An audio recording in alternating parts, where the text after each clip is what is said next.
What do you mean by depreciation? In accounting, depreciation refers to the allocation of the cost of both tangible and intangible assets in financial statements to the periods in which these assets are utilized. It also denotes the gradual reduction in the monetary value of assets over time due to usage, wear and tear, or obsolescence.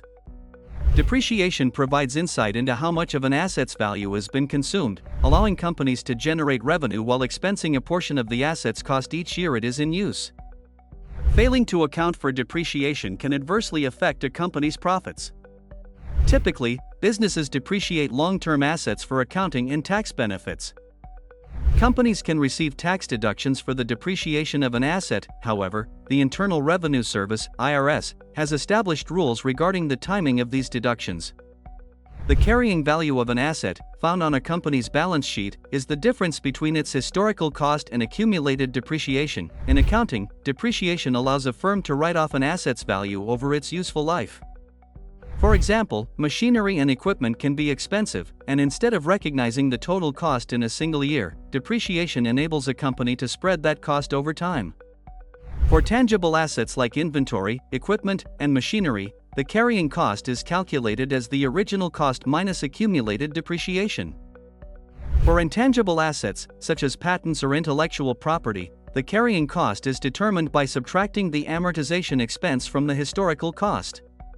An asset's salvage value represents the carrying value after all depreciation has been accounted for. Companies can set different thresholds to determine when to begin depreciating tangible assets, often referred to as fixed assets.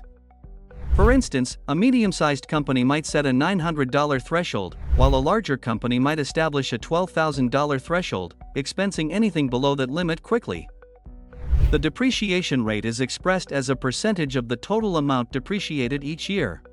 When a company acquires an asset, it records the purchase by debiting the asset account, increasing its value on the balance sheet, and crediting cash or increasing accounts payable.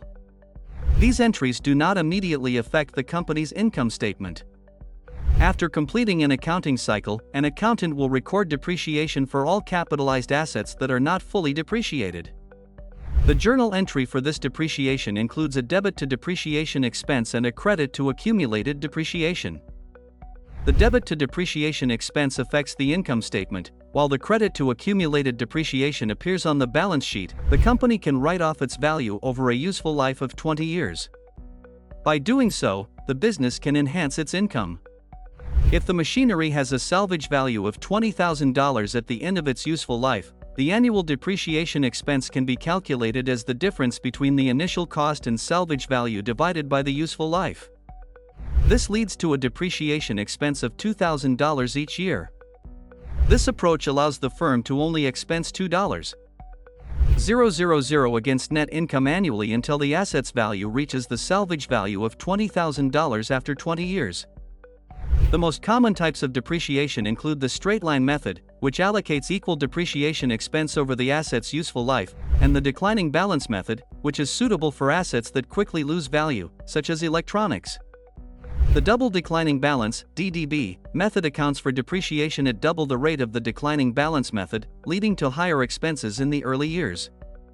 The sum of the years' digits (SYD) method offers higher depreciation costs initially and lower charges in later years, while the units of production method depreciates assets based on usage, calculated according to the total units produced or hours used during the asset's life.